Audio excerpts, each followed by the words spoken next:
I'm Soledad O'Brien. Welcome to Matter of Fact. The federal government is stepping up its response to a rare polio-like illness that's affecting young children in more than 30 states. It's called acute flaccid myelitis, or AFM, and the CDC has set up a task force to investigate the disease, which this year has spiked to more than 115 cases. And this past Tuesday, New York Senator Kirsten Gillibrand asked Congress to approve $1 billion to research AFM. Doctors say the research is desperately needed because they still don't know what causes the illness or how to prevent it. Dr. Anthony Fauci is with the National Institutes of Health, and he's leading part of the government's research into AFM. Always nice to have you with us, Dr. Fauci. Let's start by walking me through in very much layman's terms. What exactly is AFM, and why do people equate it to polio? So AFM stands for acute flaccid myelitis. And what the children get is they get a weakness and paralysis in one or more limbs, upper or lower, as well as even some muscles in the face, the facial muscles that are responsible for expression. Now, they call it polio-like because it resembles what we've seen with polio. But what is clear is that this is not polio in the sense of it is not caused by the polio virus.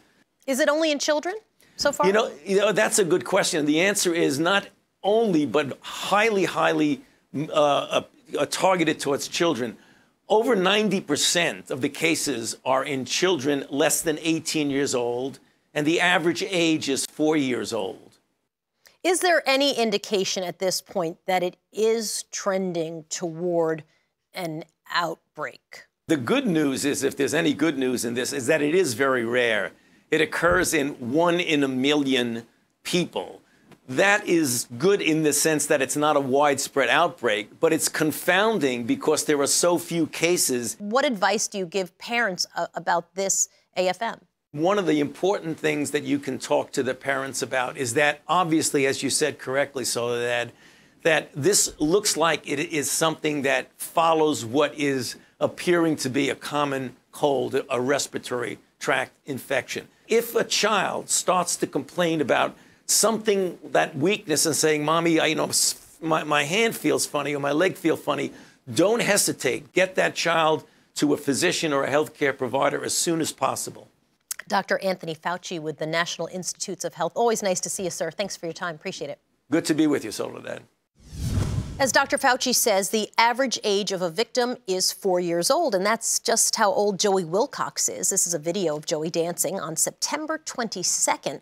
Less than a week later, Joey would be hospitalized in the ICU and paralyzed, unable to walk. Jeremy Wilcox is Joey's dad. It's so nice to have you with us. Thank you, Soledad. So walk me through. Joey comes down with a cold in September, right around when he turns 4 years old. Yes. And he basically gets, all the basics of a cold, a little fever, upper respiratory. What happened next? Well, I mean, he and his siblings all came down with a, simple cold or upper respiratory infection. They seemed to recover. And for whatever reason, on September 24th, he woke up with a fever, which quickly progressed to him being paralyzed. So what did you do then? Because clearly paralysis of the face, that's not just a regular fever, and this floppy, not being able to hold himself up, that's now scary.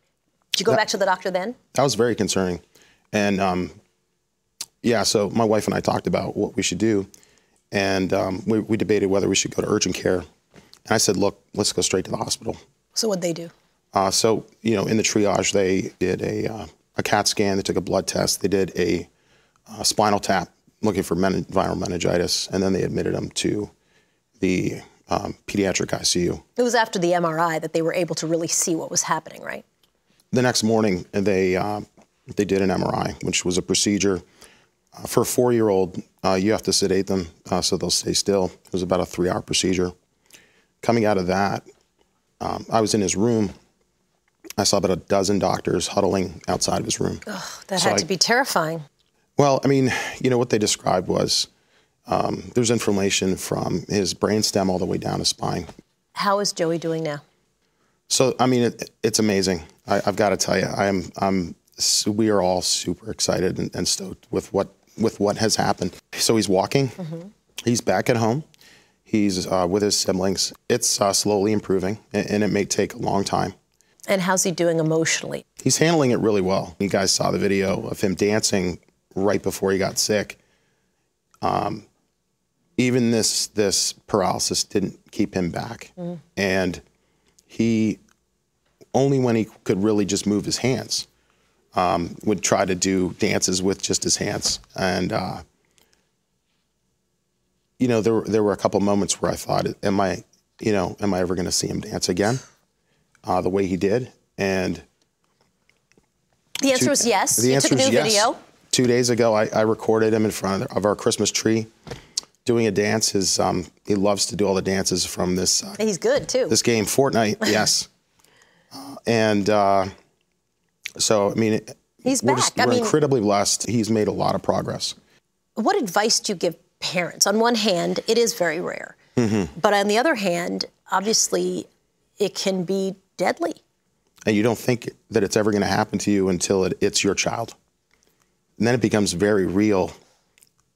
And so just be diligent and aware and be your child's advocate if you're seeing signs and symptoms, because you know your child best. 40 to 50% of the kids are ventilated on this and or intubated and have respiratory failure. So this can be deadly. And so, although rare, people need to be aware. Jeremy Wilcox, thank you for talking with us about this. Thank you very much. And best of luck to Joey. Thank you.